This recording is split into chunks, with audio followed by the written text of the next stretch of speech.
Bon, Jean, comment les Français maintenant, ils voient la révolution en Tunisie? Comment les Français, moi je dirais comment je vois la révolution en Tunisie, hein, puisque je suis aux premières loges, puisque j'habite à Tunis, je n'ai pas bougé de Tunis et je tiens à rester à Tunis pour l'instant. Mes compatriotes, vus de l'extérieur, je ne sais pas trop comment ils voient. Ce qui est clair, c'est qu'on en parle quand même de moins en moins de la Tunisie. Hein. L'Égypte éclipse complètement la Tunisie actuellement. Il suffit de regarder les informations. On parle de l'Égypte tout le temps, quoi. Et la révolution tunisienne, bon, est un peu, on laisse un peu tomber sur les médias, quoi. Je ne sais pas, je pense que les Français sont quand même inquiets, enfin surtout s'ils ont de la famille en Tunisie, quoi. Mais je pense qu'ils ont une mauvaise vision des choses, de toute façon. Le gouvernement français n'est pas forcément très clair. Il y a des personnalités politiques qui font partie du gouvernement qui sont impliquées. On parle beaucoup du scandale qui devient un scandale Marie, oui. d'Allium Marie, là, hein, qui était pendant l'événement en Tunisie. Quelle est la ville déjà tout à fait à l'ouest de la Tunisie, là, où elle était en avion avec un jet privé, là. Oui.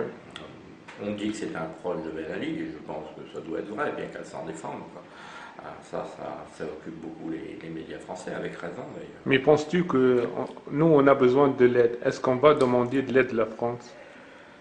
Peut-être vous avez demandé de l'aide de la France. Il est bien connu que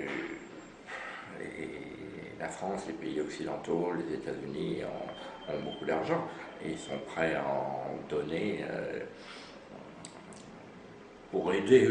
Le mot est mal choisi d'ailleurs, hein. Oui, qu'est-ce qu'on va dire?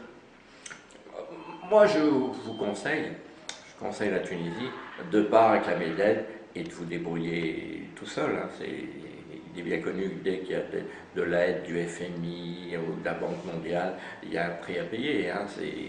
C'est quoi ce prix-là? Bon, des engagements, je vois en particulier les pays d'Afrique, hein, qui devaient s'engager à suivre complètement la politique des États-Unis, quoi, hein, et sur le plan économique aussi, quoi, hein. Et là, ça va être pareil. Vous étiez un peu scandalisé avec raison que le gouvernement français ne s'intéressait absolument pas au peuple tunisien. Mais il ne faut pas rêver, le gouvernement français se fout complètement du peuple tunisien. De toute façon, le gouvernement français se moque complètement du peuple français. Alors, pourquoi voulez-vous qu'il s'intéresse au peuple tunisien? Comment ils se moquent du peuple même français? Comment? Ils ont demandé, il y a déjà plusieurs mois, aux Français de se serrer la ceinture. Pourquoi pas? On est dans une crise mondiale, qu'on explique aux Français qu'il faut qu'ils fassent des efforts, qu'ils se serrent la ceinture, qu'ils vont payer peut-être plus d'impôts, que les prix vont augmenter, qu'on ne peut pas augmenter leur salaire, pourquoi pas? Mais dans le même temps, les députés augmentaient leur salaire et Sarkozy a augmenté son salaire, qui était extrêmement conséquent, de 40%.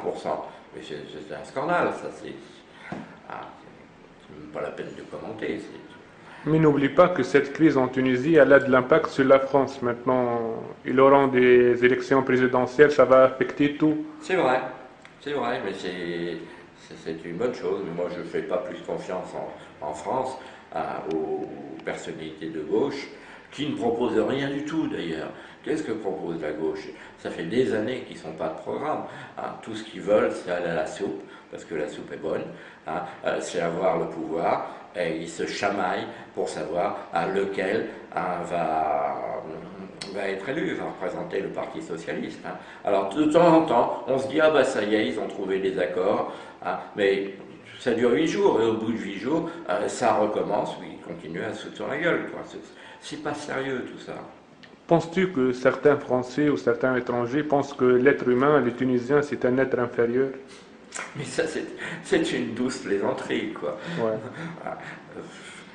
Ça date On dit toujours du Tunisien, 19e siècle, hein. C'est comme si les Noirs, c'était pratique de parler de race. La race noire, c'est inférieur à la race blanche. Mais c'est une absurdité. Le concept de race, les scientifiques l'ont maintenant prouvé, n'existe absolument pas. Il y a la race humaine. Et je ne vois pas pourquoi les noirs seraient inférieurs aux blancs. Je ne vois pas pourquoi les Tunisiens, je pense même que les Tunisiens sont supérieurs aux Français actuellement. On a vécu une époque glorieuse. Vous avez une très bonne culture, en plus vous connaissez très bien la France, c'est votre deuxième langue. Vous parlez du siècle des Lumières, de Voltaire, de Montesquieu. Oui, là, oui, bien sûr que c'était intéressant. Mais maintenant, la France vit sur ses lauriers et devient de plus en plus lamentable, même beaucoup d'intellectuels. Les Bernard-Henri Lévy qui soutient Israël à fond, sans voir que l'attitude par rapport aux Palestiniens est absolument lamentable, c'est ridicule. Non, les Tunisiens en plus sont globalement d'une gentillesse exquise.